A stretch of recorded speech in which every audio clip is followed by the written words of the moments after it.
Hi, welcome to the last and perhaps the most important of all the fundamentals lectures. It is because you rarely will do anything by yourself, no matter how wonderful, marvelous, and beautiful and smart you are. So you're going to be working in teams. And in order to be a good team player, the first thing is you got to be really good at being an individual person, knowing your technology really deep, your math, your science, your how to build stuff. It's all got to be right on top of your game. And then you need to be able to work that with your teammates. You got to be able to help them out when they think F equals ma squared. And you got to do it in a way that afterwards they'll feel good about themselves, but know that you found out that they thought F equals ma squared, so they need to work on their game too. Okay? And this is where ethics and professionalism comes in. The ethics being, it's not right to let things go by that could cause harm later, or it's not right to do things that might cause harm because you're just not paying attention or just Your professionalism is how you're going to interact with other people, how you're going to conduct yourself in your being honest, forthright, and working hard to get it right and not just let some schlock slip on by. Okay?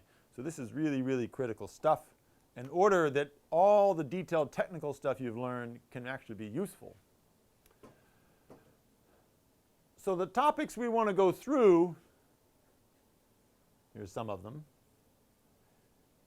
We're going to do it in a role-playing type mode. I got my twin sister here with me today, and she and I are going to go back and forth between who's the boss and who's the geek. And just kind of we're going to make fun of ourselves a little bit, because that's often a good way to get people to lighten up and think about things a little bit better. And you're going to see that ethics is not just about what you should do in a situation.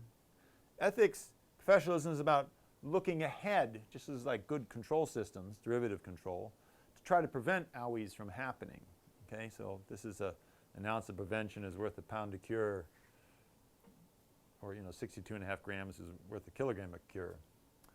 So consider it in the context of these question and answer scenarios.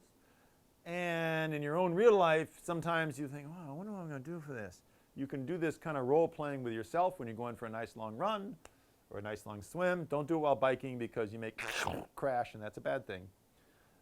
Or with a buddy of yours. Works out very well. So here's some examples of what we'll be thinking about. Look back on some of the big disasters from the Challenger and the O-ring issue, and the engineers tried to make the managers aware that the O-ring would be brittle when it was cold, and the managers were like, we got lunch. To the Hyatt Regency walkway collapse, where it was designed correctly, it was built incorrectly because they didn't have long enough tie rods, or excuse me, it's just threaded rods, and engineers didn't really analyze the stresses what was happening. In this case, this one nut on this threaded rod ended up carrying twice the load it should have if it compared to the way it was built. And engineers signed off on it, didn't get proper peer review perhaps, who knows.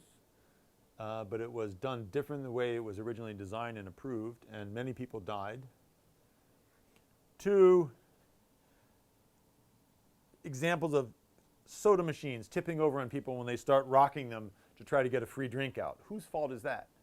To dumpsters that are designed so they can be easily dumped by truck, but then kids start playing on them, and again they start rocking them, and then it falls over and squashes them. Who's at fault there? Is maybe no one at fault. Hindsight is always 20/20. We always walk around with binoculars on our backsides. These are the things that blame is not the issue.